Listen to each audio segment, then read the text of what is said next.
Hello everyone. Balaji એજ્યુકેશનમાં હું તમારું હાર્દિક સ્વાગત કરું છું.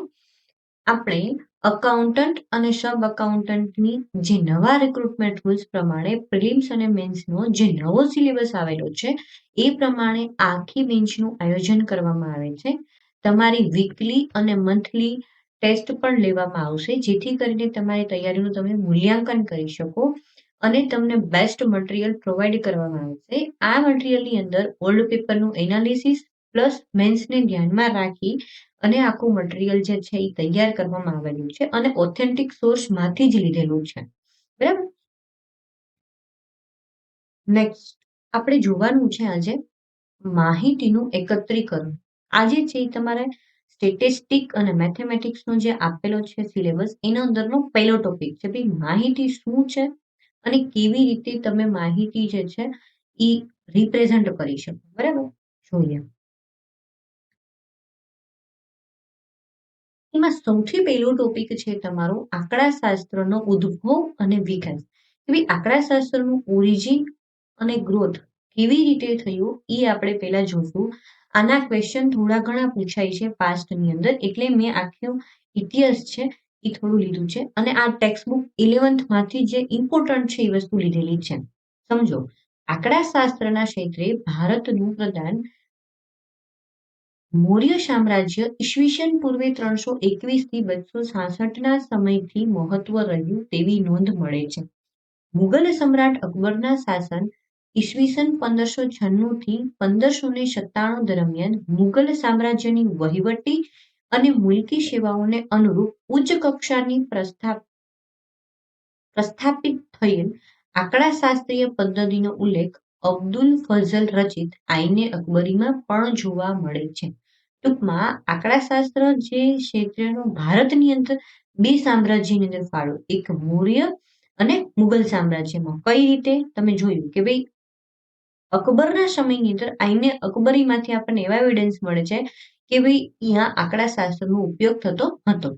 નેક્સ્ટ છે રાજ્યને લગતી માહિતીનું પૃથ્થકરણ કરવા માટે સૌ પ્રથમ વખત ગોડફ્રીડ એકેનહોલે 1749માં જર્મન શબ્દ સ્ટેટિસ્ટિકનો ઉપયોગ કર્યો. હવે જે સ્ટેટિસ્ટિક સબ્જેક્ટ છે એ જર્મન શબ્દ સ્ટેટિસ્ટિક પરથી આવ્યો છે અને એ શેના માટે તો કે માહિતીનું પૃથ્થકરણ કરવા માટે આનો ઉપયોગ કરેલો હતો. કયા આંકડાશાસ્ત્રીએ તો કે ગોડફ્રીડ એકેનહોલે. નેક્સ્ટ વન, 18મી સદી સુધી આંકડાશાસ્ત્ર શબ્દનો ઉપયોગ રાજ્યો દ્વારા માહિતીને પદ્ધતિસર એકત્રિત કરવા માટે થતો હતો. આંકડાશાસ્ત્રનો ઉલ્લેખ એન્સાઇક્લોપીડિયા બ્રિટાનિકામાં 1797માં થયો હતો. સંભાવના શાસ્ત્રમાં પ્રારંભિક પરિણામો 17મી અને 18મી સદીમાં શોધાયા હતા, જેના બે મહારથી લાપ્લાસ 1749 થી 1827 અને ગોલ 1772 થી 1855 હતા. સૌ પ્રથમ રચાયેલ આંકડાશાસ્ત્રીય સમિતિ રોયલ આંકડાશાસ્ત્રીય સંગઠન એટલે કે રોયલ સ્ટેટિસ્ટિક સોસાયટીની સ્થાપના ઈસવીસન 1834માં લંડન શહેરમાં થઈ હતી. હવે આંકડાશાસ્ત્રનો ઉલ્લેખ સૌ પહેલા એન્સાઇક્લોપીડિયા બ્રિટાનિકાની અંદર થયો હતો. આ તમારે યાદ રાખવાનું છે. કઈ સાલમાં? 1797. પછી 17મી અને 18મી સદીની અંદર જે સંભાવના ક્ષેત્રે બહુ મોટો ફાળો આપ્યો હોય તો એ લાપ્લાસ અને ગોસે. અને જે આંકડાશાસ્ત્રીય સમિતિ જે છે એ 1834માં લંડન શહેરમાં રોયલ આંકડાશાસ્ત્રીય સંગઠનની સ્થાપના કરવામાં આવેલી છે.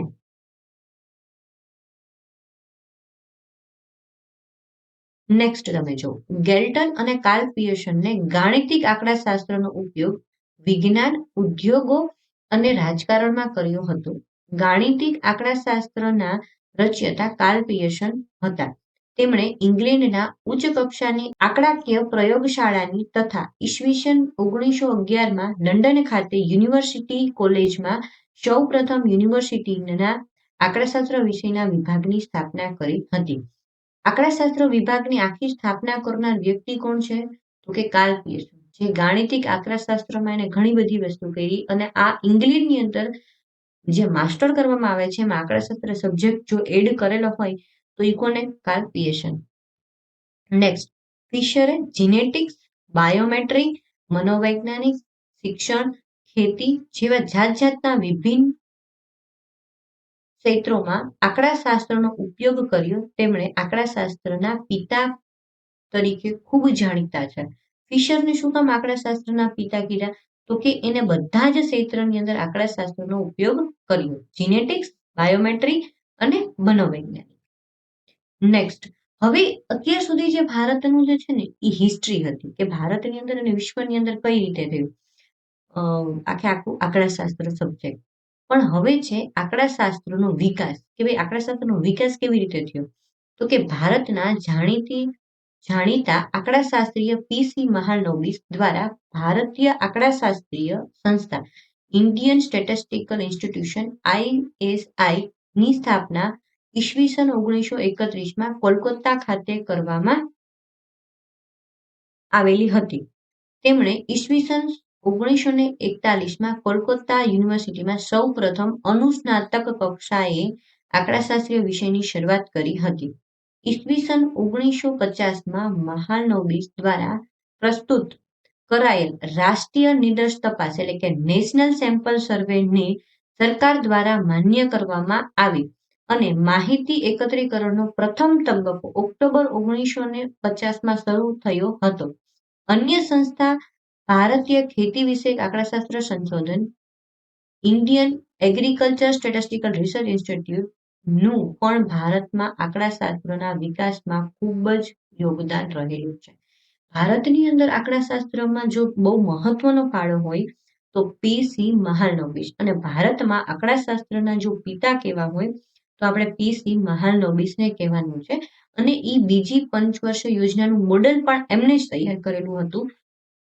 અને અનુસ્નાતક ડિગ્રી જે છે એ ભારતની અંદર કોઈ લઈને આવ્યું હોય તો પીસી મહાલનોબિસ, જ્યારે વિશ્વની અંદર કાર્લ પિયર્સન. અને એને શું કર્યું કે ભાઈ નેશનલ સેમ્પલ સર્વે જે છે સરકાર માન્ય માહિતી એકત્રીકરણ, એની સ્થાપના પણ પીસી મહાલનોબિસે કરેલી છે. અને ખેતી ક્ષેત્રે પણ એને મહત્વનું યોગદાન આપેલું છે. પછી ક્રોફ્ટન અને ક્રાઉડન ના મત પ્રમાણે આંકડાશાસ્ત્રની વ્યાખ્યા શું છે? તો કે આંકડાશાસ્ત્ર એ વિજ્ઞાન છે જે આંકડાકીય માહિતીનું એકત્રીકરણ, પૃથ્થકરણ અને અર્થઘટન કરે છે.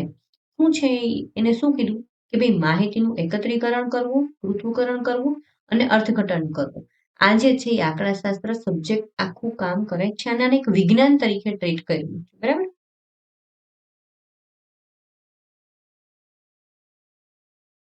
આ અમારી બેન્ચની વિશેષતા છે.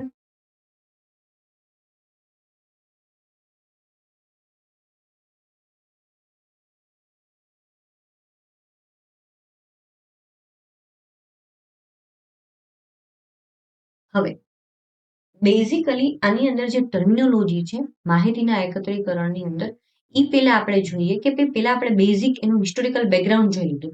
પછી કોને કેવી રીતે આપણે રિપ્રેઝન્ટ કરી શકીએ. હું જ્યારે માહિતીમાં સમષ્ટિ બોલું છું, નિદર્શ બોલું છું, નિદર્શન પદ્ધતિઓ તમારે આવે છે તો એ કઈ રીતે છે?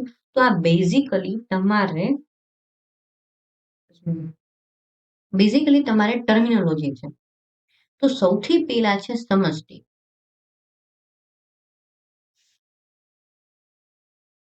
એટલે કે પોપ્યુલેશન ઇંગ્લિશમાં કહીએ તો. તપાસના ક્ષેત્રમાં આવતા તમામ એકમોના સમૂહને તે તપાસ માટે સમષ્ટિ કહેવામાં આવે છે. જેમ કે શાળાના બધા જ વિદ્યાર્થીઓને સમૂહ એ સમષ્ટિ છે. હવે સમજો તમે સમષ્ટિ કોને કહેશો? તો કે સમષ્ટિ તમે એ વસ્તુને કહેશો કે જેની અંદર બધા જ એકમોનું તમારે માહિતી એકત્રીકરણ કરવાનું હોય. ભારતની અંદર બેસ્ટ સમષ્ટિ આપણે કહીએ તો વસ્તી ગણતરી, કે જે કાંઈ પણ વસ્તી ગણતરી 10 વર્ષે કરવામાં આવે છે ત્યારે ઘરે જઈ અને એનો ડેટા કલેક્ટ કરવામાં આવે છે. તો એ સમષ્ટિ તપાસ છે, એટલે કે સમષ્ટિ છે. બધા જ એકમોને ધ્યાનમાં લેવામાં આવે ત્યારે એને સમષ્ટિ કહેવાય છે. અને એમાંથી અમુક એકમ તમે નક્કી કરી અને એના ઉપરથી તમે જ્યારે રિઝલ્ટ આપો છો ત્યારે એને નિદર્શ એટલે કે સેમ્પલ કહેશો આપણે. પણ હવે બીજું સમષ્ટિની અંદર શું ઇમ્પોર્ટન્ટ છે? તો કે સમષ્ટિનું કદ, પોપ્યુલેશન સાઇઝ. સમષ્ટિના એકમોની કુલ સંખ્યાને સમષ્ટિનું કદ કહેવામાં આવે છે અને એને સંકેતમાં તમારે ઇન વડે દર્શાવવામાં આવે છે. સમષ્ટિનું કુલ કદ, કુલ સંખ્યા. એટલે સપોઝ તમે કોઈ સ્કૂલની અંદર બધો ડેટા કલેક્ટ કરો છો તો સ્કૂલમાં 10,000 લોકોની તમે માહિતી એકત્ર કરેલી છે, 10,000 વિદ્યાર્થીઓની, તો એ તમારી સમષ્ટિનું કદ છે. શાંત સમષ્ટિ એટલે કે ફાઇનાઇટ પોપ્યુલેશન. જો સમષ્ટિના કુલ એકમોની સંખ્યા n એટલે કે શાંત હોય તો એ સમષ્ટિને શાંત સમષ્ટિ કહેવાય, કે જે તમે ફાઇન્ડ આઉટ કરી શકો અને તમને ખબર છે કે આટલી જ માહિતી છે, તો એને શાંત કહેવાય. અને અનંત સમષ્ટિ એટલે કે ઇન્ફાઇનાઇટ પોપ્યુલેશન. જો સમષ્ટિના એકમોની સંખ્યા અનંત એટલે કે અપરિચિત કે ગણી શકાય તેવી ન હોય તો તે સમષ્ટિને અનંત સમષ્ટિ કહેવામાં આવે છે, જેની અંદર તમારી પાસે જે કાંઈ પણ સમષ્ટિ છે એનો ડેટા ફિક્સ નથી. આ પરિસ્થિતિમાં તમારે ફરજિયાત નિદર્શ જ લેવું પડશે. હવે આ બેઝિકલી સમષ્ટિ હતું. એના પછી છે નિદર્શ એટલે કે સેમ્પલ. સમષ્ટિમાંથી કોઈ ચોક્કસ પદ્ધતિ દ્વારા પસંદ કરેલ એકમોના સમૂહને નિદર્શ કહેવામાં આવે છે. જેમ કે શાળામાં કુલ 1200 વિદ્યાર્થીઓમાંથી યાદચ્છિક રીતે 120 વિદ્યાર્થીઓનો સમૂહ એ નિદર્શ છે. નિદર્શ કોને કહેશું કે તમારી પાસે 1200 વિદ્યાર્થીઓ છે અને 1200 માંથી તમે કોઈ 120 વિદ્યાર્થીઓને સિલેક્ટ કર્યા છે, તો 120 વિદ્યાર્થીઓની જે સંખ્યા છે એને તમે શું કહેશો? નિદર્શ. બીજું તમને એક્ઝામ્પલ આપું કે તમે સપોઝ ચા બનાવો છો, તો ચાની અંદર જ્યારે તમે બનાવો છો ને તમે ચાખો છો જરાક ચા, તો એ શું થયું? નિદર્શ, કે ભાઈ ચા બરાબર થઈ છે કે નહીં. તો ઈ નિદર્શ તપાસ કહેવામાં આવે છે. ઇન શોર્ટ, કે જ્યારે તમે પૂરા એકમમાંથી અમુક એકમ લઈ અને જો તપાસ કરો છો અને જો તમે એના ઉપરથી પરિણામ કાઢો છો તો એને કહેવામાં આવે છે નિદર્શ. નેક્સ્ટ, નિદર્શનું કદ. નિદર્શોના એકમની કુલ સંખ્યાને નિદર્શનું કદ કહેવામાં આવે છે અને આને પણ ઇન વડે દર્શાવવામાં આવે છે. લાસ્ટ જે આપણે એક્ઝામ્પલ જોયું તો નિદર્શનું કદ કેટલું હતું? 120. પછી સમષ્ટિ તપાસ. જે તપાસમાં સમષ્ટિના પ્રત્યેક એકમની તપાસ કરી માહિતી એકત્રિત કરવામાં આવે તે તપાસને સમષ્ટિ તપાસ કહેવામાં આવે છે. જેમ કે દેશમાં દર વર્ષે કરવામાં આવતી વસ્તી ગણતરી એ સમષ્ટિ તપાસ છે, જ્યાં તમે દરેકે દરેક પોપ્યુલેશનની ઇન્ક્વાયરી કરો છો, મતલબ જોવો છો, તપાસ કરો છો, તેને સમષ્ટિ તપાસ કહેવામાં આવે છે. અને નિદર્શ તપાસ એટલે સેમ્પલ ઇન્ક્વાયરી. જે તપાસમાં નિદર્શના પ્રત્યેક એકમની તપાસ કરી માહિતી એકત્ર કરવામાં આવે છે તે તપાસને નિદર્શ તપાસ કહેવામાં આવે છે. જેમ કે વ્યક્તિ ઘઉંની ખરીદી વખતે થોડાક ઘઉંનો નમૂનો લઈ તપાસી ઘઉંના જથ્થાની ખરીદી અંગેનો નિર્ણય લે છે, તો એ નિદર્શ તપાસ છે. તમે આખો તપાસ કરો છો. મેં તમને જે ચાનું એક્ઝામ્પલ આપ્યું તો એ પણ ઈ જ છે. નિદર્શની અંદર શું કરો કે તમે આખી વસ્તુ છે એમાંથી થોડીક વસ્તુનો તમે લ્યો છો, તો એ તમારી નિદર્શ તપાસ છે. એના પછી છે ચલ લક્ષણ એટલે કે વેરિયેબલ કેરેક્ટરિસ્ટિક. નિદર્શના પ્રત્યેક એકમ દીઠ બદલાતા લક્ષણને ચલ લક્ષણ કહેવાય છે. જો ચલ લક્ષણ અસંખ્યાત્મક કે ગુણાત્મક હોય તો તેને ગુણાત્મક ચલ કહીશું. આવા ગુણાત્મક લક્ષણને ગુણધર્મ કહેવામાં આવે છે. જો ચલ લક્ષણ સંખ્યાત્મક હોય તો તેને સંખ્યાત્મક ચલ કહેવામાં આવે છે. હવે ચલ લક્ષણ એટલે શું? તો કે નિદર્શ એકમની અંદર જે તમે નિદર્શ પસંદ કરો છો એની અંદર પ્રત્યેક એકમ બદલાય છે. એકમ મતલબ અમુક તમે લીટરની અંદર, અમુક જે છે એને તમે કિલોગ્રામની અંદર, અમુક જે છે એ સંખ્યાની અંદર માપો છો, તો એ તમારું શું છે? ચલ લક્ષણ છે. તો એ ગુણાત્મક પણ હોઈ શકે અને સંખ્યાત્મક પણ ચલ લક્ષણ હોઈ શકે છે. બરાબર. પછી માહિતી કોને કહેશો તમે? તો કે માહિતી એટલે કે ડેટા. સમષ્ટિ કે તેમાંથી પસંદ કરાયેલા અથવા કરેલા નિદર્શના એકમો પર વ્યાખ્યાયિત ચલ લક્ષણ પર મેળવેલા અવલોકનોના સમૂહને માહિતી કહેવામાં આવે છે. ટૂંકમાં કોઈ પણ સમસ્યા કે પ્રશ્નની વિવિધ બાબતો સંબંધિત અભ્યાસ કરવા માટે સમષ્ટિ તપાસ કે નિદર્શ તપાસ દ્વારા એકત્રિત થતા પરિણામોના સમૂહને માહિતી કહેવામાં આવે છે. માહિતીના બે પ્રકાર છે, સંખ્યાત્મક માહિતી અને ગુણાત્મક માહિતી. હવે તમે સમષ્ટિ તપાસ, નિદર્શ તપાસ જે કંઈ પણ કરવું હતું કરેલું, પણ તમારે એ કર્યા પછી જે તમે માહિતી જે છે ને એકત્રિત કરો છો, એમને તો નથી કરતા, તમારો કંઈક પર્પઝ જ હશે. તો એ પરિણામોનો જે સમૂહ છે કે ભાઈ તમે એના પરથી શું પરિણામ કાઢ્યું, એ તમારી માહિતી થઈ. હવે માહિતીના ટોટલ બે પ્રકાર છે. એમાં સૌથી પહેલા છે સંખ્યાત્મક માહિતી અને બીજું છે ગુણાત્મક માહિતી. ક્વોલિટેટિવ અને ક્વોન્ટિટેટિવ. સંખ્યાત્મક ચલ પરના અવલોકનોનો સમૂહને સંખ્યાત્મક માહિતી કહે છે કે ભાઈ જેટલી માહિતી તમે એકત્રિત કરી છે એ બધી સંખ્યાત્મક હોય તો એને સંખ્યાત્મક માહિતી કહેવાય છે. એનું એક્ઝામ્પલ છે વ્યક્તિની ઉંમર, ઊંચાઈ, વજન, માસિક આવક, વસ્તુનું ઉત્પાદન, વેચાણ, નફો વગેરે. ચલ લક્ષણ પરથી માહિતીને સંખ્યાત્મક માહિતી કહેવામાં આવે છે. જ્યારે ગુણાત્મક માહિતી ચલ પરના અવલોકનોના સમૂહને ગુણાત્મક માહિતી કહેવામાં આવે છે. જેમ કે વ્યક્તિનો ધર્મ, જાતિ, રોગથી પીડાવું વગેરે ચલ લક્ષણ માહિતીને ગુણાત્મક માહિતી કહેવામાં આવે છે કે જેની અંદર કોઈ સંખ્યાનો ન હોય પણ એની ધર્મ છે, જાતિ છે, કે ભાઈ કયા રોગથી પીડાય છે, તો આવું બધું જ્યારે ચલ લક્ષણ છે તો એ ગુણાત્મક માહિતી છે. એના પછી છે પ્રાથમિક માહિતી અને ગૌણ માહિતી. પ્રાથમિક માહિતી એટલે એવી માહિતી થાય છે કે જે કંઈ પણ વ્યક્તિ પોતાની રીતે પહેલી વખત માહિતીની પોતે જાતે જઈ અને માહિતી મેળવે છે તો એને પ્રાથમિક કહેવાય છે. અને ગૌણ માહિતી એટલે કે કોઈ વ્યક્તિએ અથવા કોઈ સંસ્થાએ માહિતી એકત્રિત કરેલી છે અને બીજા કોઈ વ્યક્તિને યુઝ કરે છે તો એ માહિતીને ગૌણ માહિતી કહેવાય છે. પ્રાથમિક માહિતી જ્યારે કોઈ અધિકૃત સંસ્થા કે સંશોધક કે અન્વેષક પોતાની જાતે અન્ય કોઈ વ્યક્તિ, સંસ્થાની મદદથી સૌપ્રથમ વખત અસલ સ્વરૂપે જે માહિતી મેળવે તે માહિતીને પ્રાથમિક માહિતી કહેવામાં આવે છે. એનું એક્ઝામ્પલ છે ભારત સરકાર દ્વારા દર વર્ષે દર 10 વર્ષે વસ્તી ગણતરી કરી માહિતી એકત્રિત કરે છે તો આ માહિતીને પ્રાથમિક માહિતી કહેવાય છે. જ્યારે ગૌણ માહિતી જ્યારે કોઈ અધિકૃત સંસ્થા કે સંશોધક અન્ય કોઈ વ્યક્તિ કે સંસ્થાની એકત્રિત કરેલી માહિતીનો ઉપયોગ કરે તો તે અધિકૃત સંસ્થા કે સંશોધક દ્વારા તે માહિતીને ગૌણ માહિતી કહેવામાં આવે છે અથવા કહેવાય છે. જેમ કે ભારત સરકાર દ્વારા મેળવેલી વસ્તી ગણતરીની માહિતીનો ઉપયોગ કોઈ ખાનગી સંસ્થા કરે તો તે ખાનગી સંસ્થાને ગૌણ માહિતી ગણાય છે. તમે પોતે જાતે જઈને કરો તો પ્રાઇમરી અને તમે કોઈ બીજાની માહિતી કરેલી છે ને એમાંથી તમે માહિતીનો યુઝ કરો છો તો સેકન્ડરી ડેટા.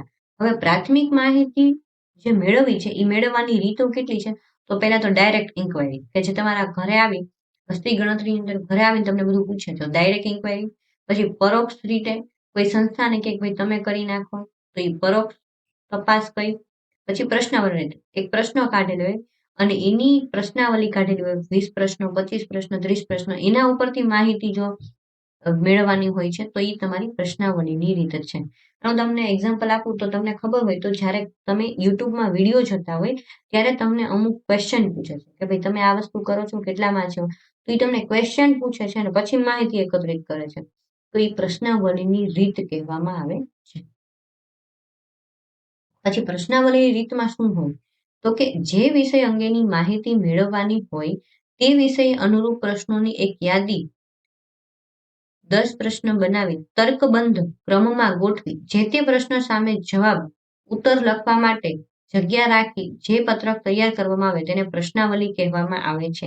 પ્રશ્નાવલી દ્વારા માહિતી મેળવવાની બે રીત છે, એક ટપાલ દ્વારા અને એક આગણક દ્વારા.